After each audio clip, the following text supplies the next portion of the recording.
So essentially, what we found is that it's not just about publishing content. We've all been there. We heard Andrew Davis speak this morning. It has to be about more than that. And for us, it was really, how do we develop a relationship with our audience before, during, and after the healthcare event?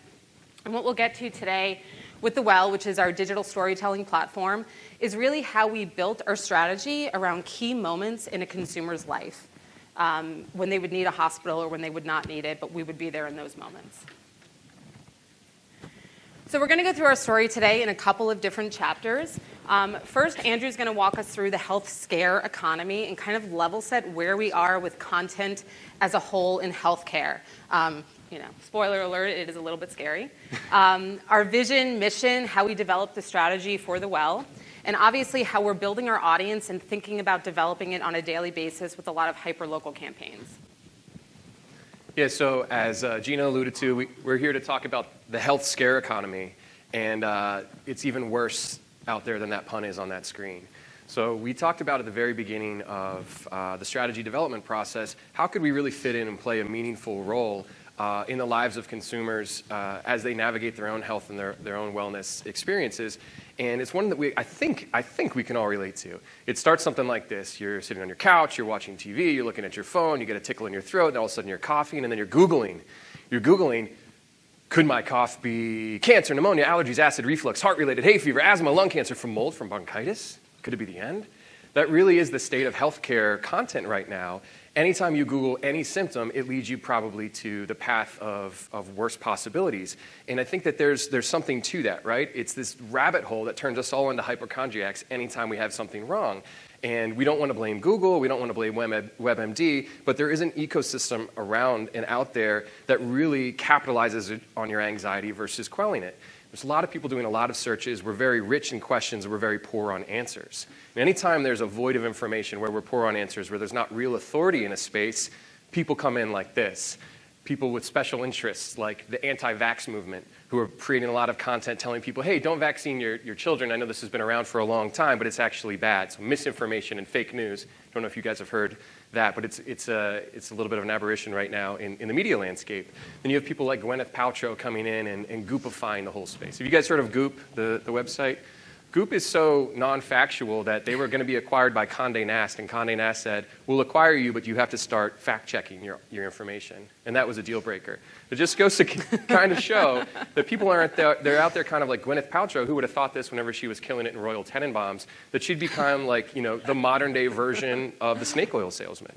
And so what people are doing out there, this idea of preying on people who are really curious about how they can manage their own health and their own wellness, has ushered in a lot of voices that don't have authority, don't have a reason for being, and don't really quell anxiety, but instead they monetize it.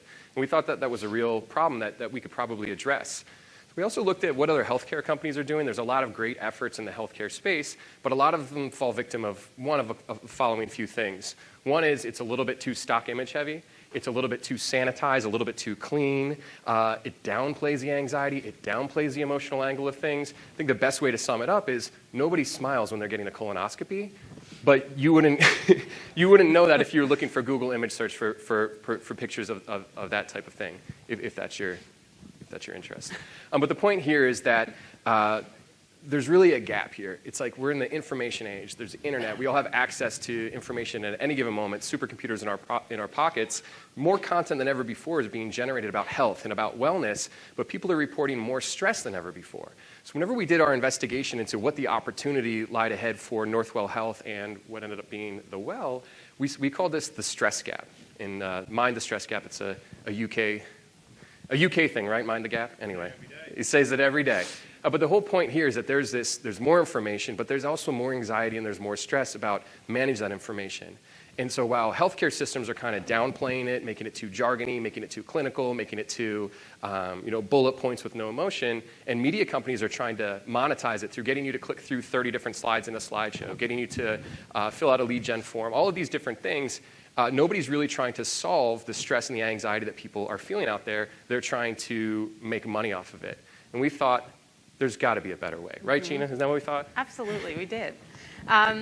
So essentially, as you heard earlier, Northwell Health, we are a really big healthcare system, one of the largest in the countries.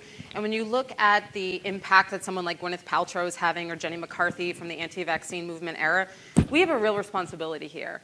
We have 15,000 doctors that we employ. We have nurses. We have social workers. We needed to really be the change that we wanted to see in healthcare. And how do we create content that at the end of the day puts, the human back in healthcare?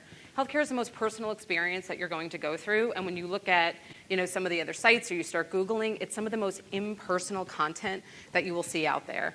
So what we really wanted to do with The Well was to create a platform that not only drove business results, because at the end of the day, this is a marketing strategy, make no mistake, but that it also drove social good at the end of the day and created a forum and a community for people to rally around. So as we dove deeper into the strategy and we're trying to develop, who is the audience of The Well, we really settled on the fact that it is the chief medical officer of the home, which tends to be a woman, could be between 25 and 54, give or take. And this is actually a day in their life, and we actually mapped this out. At the time we were doing this, I was a new mom. This could have been me. This could have been many of us in the room here. And you just kind of see the different touch points starting at 8 a.m. to 7:30 p.m., all the different things that they're doing. They're not only worrying about themselves, they're worrying about their family, they're worrying about their aging parents and other relatives. They are really taking care of the entire community, and sometimes, they themselves come last. So we wanted to create content really that aligned in these moments with what this woman was doing in their daily life. This actually came up about the same time, a couple months into us developing the strategy. Ronnie Rabin at the New York Times actually wrote this really thoughtful piece. I encourage everyone to kind of take a look at it if they could still find it. But it was Healthcare, Daughters Know All About It. And it was really this notion of healthcare and daughters and everything that they have to go through in their daily life. So it just kind of reinforced the mission ultimately of what we were trying to do. So this is the editorial mission of The Well, and I'm going to spend a second reading it because I wanted to set up as we get into the editorial heart and soul of the site here, just so you know that it is different. So The Well is our commitment to bringing empathy to healthcare. In this time of information overabundance, much of which is inaccurate, unhelpful, or even difficult to understand, Northwell Health is on a mission to make a difference as an honest, trusted, and caring partner. We're connecting with consumers to provide them with personalized content that reduces their stress, makes them laugh, and ultimately feel more confident and capable on their healthcare journey. And that's really what it was all about. We wanted to empower consumers again. We wanted to put that human back in healthcare and give them content that was relatable to them in their everyday life. So if you think about that and you go back to the market that we went over, there's a lot of clickbait, there's a lot of hypochondriac rabbit holes in Google, there's a lot of people trying to monetize your anxiety, and we talk about who feels that the most. Well, it's the woman, the chief medical officer of the household, who's trying to manage her health, her family's health, her network's health, everything like that.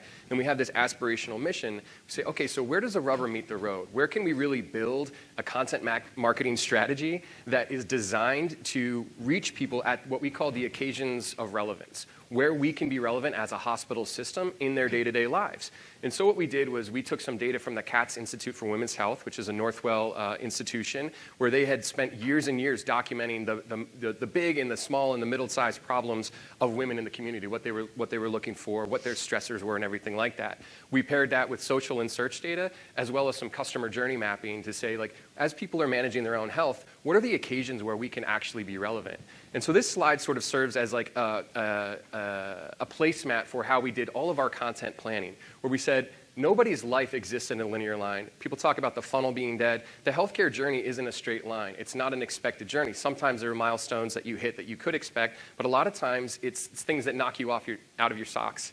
But the idea here is we organized all of the different all the different moments that woman could be going through at any given day, any given moment in her life. And we built this chart around it where we said, if we organized her world and her pain points and everything into a chart, what would those different types of moments be? So there's the shoulds. It's the nagging things in the back of your head. I should drink more water. I should take the stairs. I should do better with my diet and my exercise, everything like that.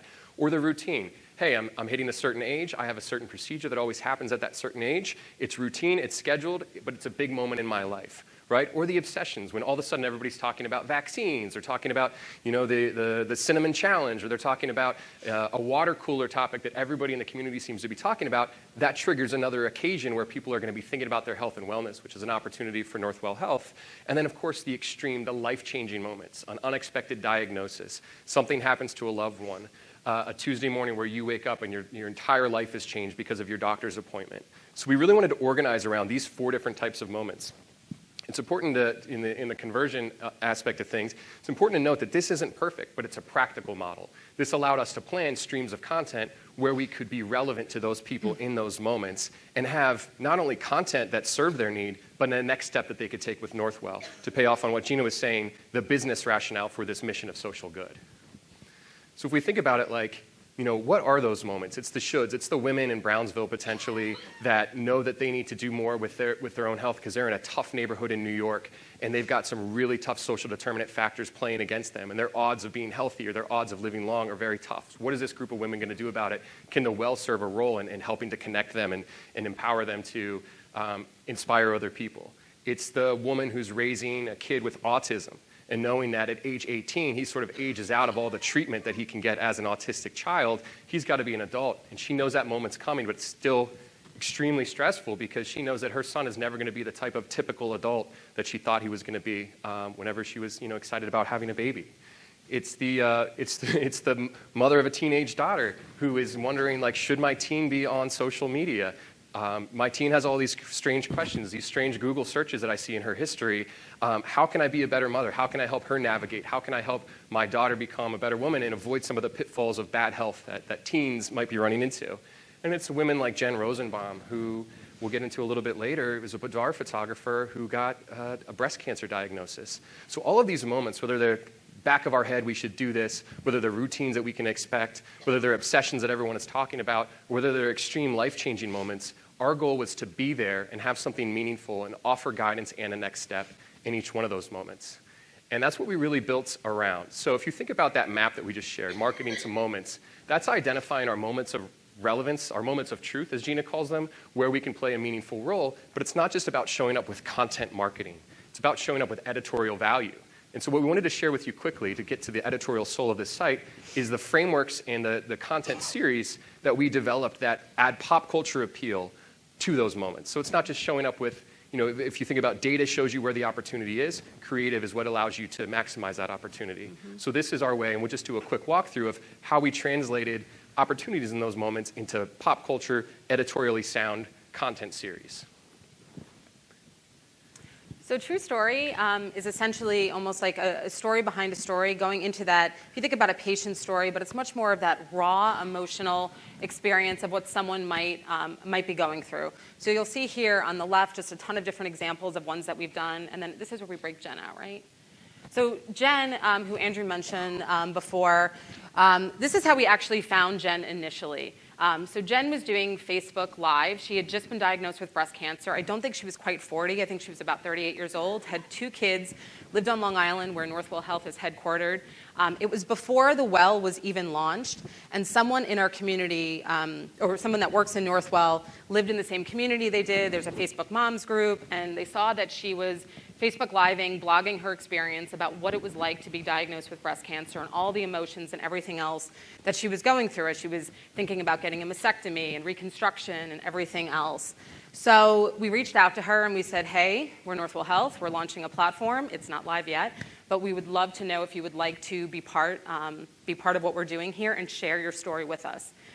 So what we ended up doing is a 3-part series with her, which she wrote. We worked with her on the writing. We used a lot of her photos. We took a lot of photos. Some of the photos that you see here, that was her getting cold cap chemo. She's got a great personality, as you'll see. She wore high heels to chemo all the time and everything else.